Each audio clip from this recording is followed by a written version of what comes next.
Supporters of the KwaZulu-Natal Police Commissioner Nhlanhla Mkhwanazi are expected to gather in Durban tomorrow. Newzroom Afrika's Phila Mthembu, who's been speaking to the organisers, joins us now. Phila, good morning to you. Why do people feel they need to show their support for Mkhwanazi tomorrow?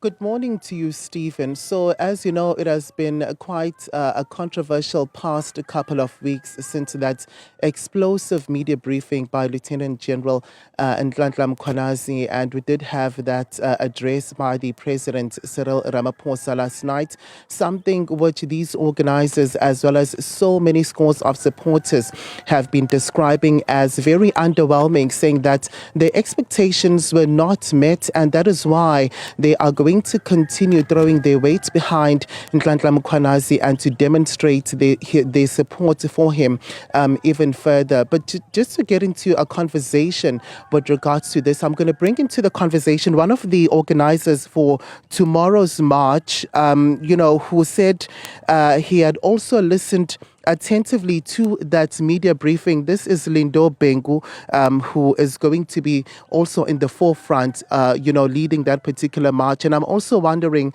Lindo, thank you so much for your time.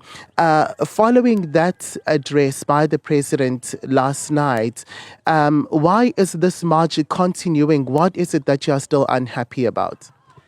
Morning, Phila. Morning, South Africans, Durbanites, especially the unemployed people, the people who are suffering the crime and corruption every day. There is one big reason that we gathered our minds together and said we must continue with the march even after the address by the president, because on our expectations, on the things that we were crying about, nothing was addressed by the president. The South Africans are suffering crime and corruption. The South Africans are suffering unemployment rates, which is very high. And out of everything that President said yesterday, there is nothing that talks about unemployment. There is nothing that talks about crime and corruption. Setting up the commission that he has set it up doesn't send any message to people who have been implicated into crime and corruption. It doesn't. It will only goes on taxpayers' money waste. We have seen a lot of commissions being set up, and at the end of the day, out of those commissions, the only thing that we have found out on them is that the commissions are mostly will conclude by covering up corruption and crime, and it will conclude on even putting up suggestions that are unconstitutional and making the country ungovernable. We can go back as far as 2021 commission that decided to put Jacob Zuma in jail without attending the trial. Yeah. But, I'm also wondering, the president did announce that he has put the police minister on special leave, something which you have not taken kindly to.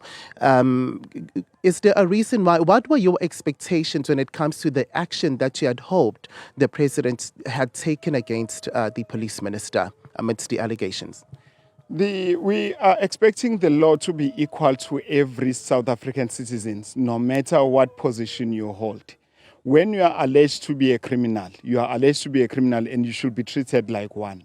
Every steps that are taken towards the allegations that are there against you needs to be equal to a person on the ground and a person who's on the position. We are seeing a lot of politicians being given special treatment when they are given leaves where they enjoy their benefits, and nothing is being done to stop the allegations or the crimes that they are alleged to be part of. We are hoping for a decisive decision being taken by the president to show to show that he is confident on his police commissioner, General Mkhwanazi, that he was doing a robust work when he uncovered those allegations. We are hoping that all the allegations will be treated fairly so, and everyone who's alleged to be part of crime and corruption syndicates needs to be investigated and being treated as as the people who are part or who are playing part of crime and corruption in South Africa to stop it. And regarding the march tomorrow, I'm trying to understand, how is it going to work? Is there a certain memorandum that's going to be handed over? What is the plan? What approach are you going to be taking to ensure that your point is taken across and it reaches the people that you're hoping it does? We have invited all the media companies to be part of that march to come and receive the memorandum. Yes, there is a memorandum that is going to be handed over, and it's going to be directed to the presidential office, where we are saying, as South Africans, we are tired of crime and corruption. We are tired of being led by people who are where 90% of them, even 99% of them, have been found guilty of crimes and corruption, but nothing is happening to them.